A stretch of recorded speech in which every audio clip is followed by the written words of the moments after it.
Tupac was also in Atlanta. He was there in the 90s. He was enjoying. He was an early when he got there. Yeah. So, and you were also in the studio with Biggie. Mm-hmm. What was it like? What was it? I mean, because I talked to Snoop and Snoop. What was Pac really like? What was it like with it being around him in the studio?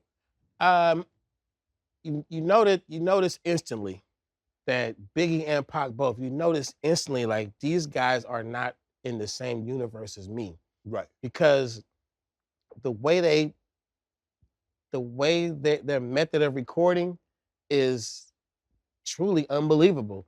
Biggie, no pen, no paper. Doesn't even seem like, the one time I was around him when he wrote a classic rhyme, which was The World is Filled. When the Remy's in my system, ain't no telling, you know what I'm saying? Mm-hmm. Classic. We were in the room and it was drink, it was smoking, it was girls, it was loud, it was storytelling, it was jokes. It was just a lot of distractions. So we working on this song. Puffy got the first verse. Carl Thomas is on the hook. Mm-hmm. The beat is already done. Carl Thomas and Puffy already on it. Puff is playing it, doing his dance thing. And it's, what's Puff's, I forget how his verse started, but he come in slick. Right. And Puff at the time wasn't really known for like raps. He hadn't done a lot on Biggie's first album. Right. This was the second album. Right. And he was proud. He was hitting the knob and like, look how I sound. Like he did it. He crafted his away from everybody. And it was however he did it. Right. So that's the first phase.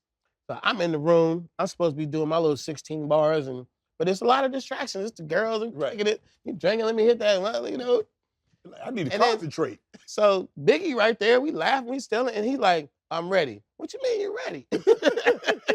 What's he talking about? He's ready. And he go in there and he's like, he tell everybody, like, watch him do this in one take. And he go in there, he go, when the Remy's in my system, ain't no telling. And he stop. He go, hold on, take it back. He like, watch.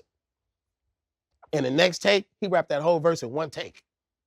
And this is what I like about rap. Whether it's on you or you put it on somebody else, he came out that booth and everybody was like, ooh. So I'm sitting here, there's 2 verses on the song, the hook is there, the beat done, ain't nothing but an open 16 and me. And I'm like, oh man. Like, oh man, it's that dudes like that put you in that situation.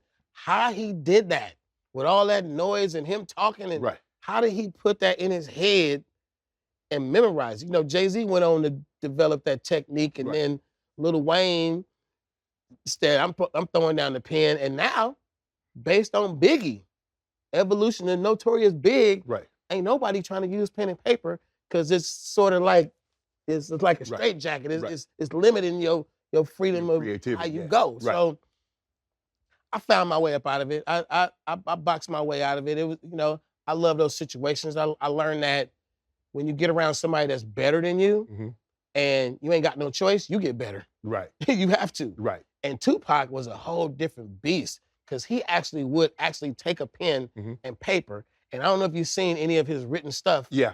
He writes really fast. Right. And it's really like it has emotion in the pen. And one night I remember in particular, he came in and did something on my album, a song called This Is How We Do. And he came in there, he's like, hey man, we had already made the song. He's like, man, let me get on that song. Like, you Tupac, get on it. And he gets the pen, he gets the paper, and he starts writing. And I'm watching him, and he's writing a line, and he's writing. As fast as you can just keep writing, he just keeps writing. Like when I write a rhyme, I rap it. I'm thinking. Right. It take me about 30 minutes, could take me an hour and get it like a cool 16 or something, Right. This man wrote this verse in like 5 minutes. As fast as he could write it. And I'm like, he had to know this beforehand or something. But when you find out, he's been doing that everywhere. And he gets in there and he just says, his opening line was, I finger fucker with my diamonds. Like, you just thought of that? Like, you just come in here and everybody said it, man. They're like, Tupac could have like 2 verses written by the time you like just starting your first couple lines. Right. And he in the booth dancing circles around you. Go listen to a lot of the songs he did with the with the his crew. You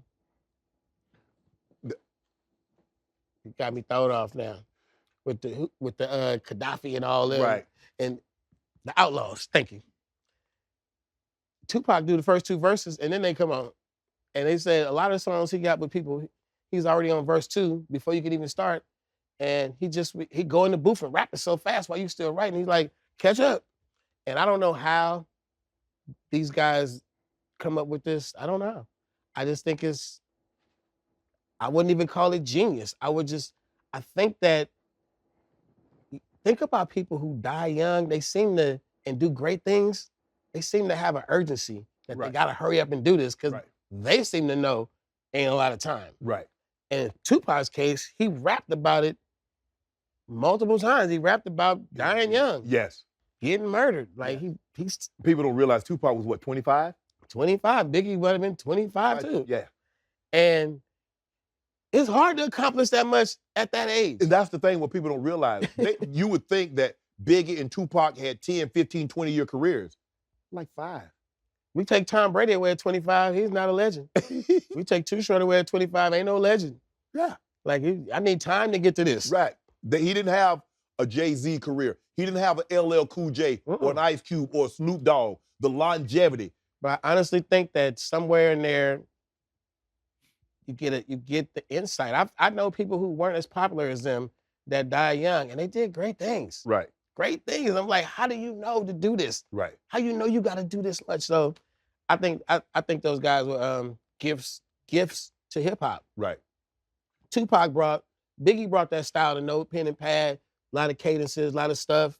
You know, the big guy swag. But Tupac, I think, man, if you look at him, how many rappers had tattoos, thug life on their stomach before Tupac? Yeah. You know what I'm saying? How many people was little skinny niggas was trying to tat it all up, and he was emulating gangbangers, Crips and Bloods, but at the same time, that's the look of hip hop now. Right. Like, you can't really be a rapper. Like, I'm a rapper with no tattoos. I've been laughed at. Girls be like, let me see your tattoos. I ain't got none. You ain't got no tattoos. I'm like, I was before Tupac, baby. You know what to do. Hit the subscribe button and become an official member of Club Shay Shay, where we do something before 2 something.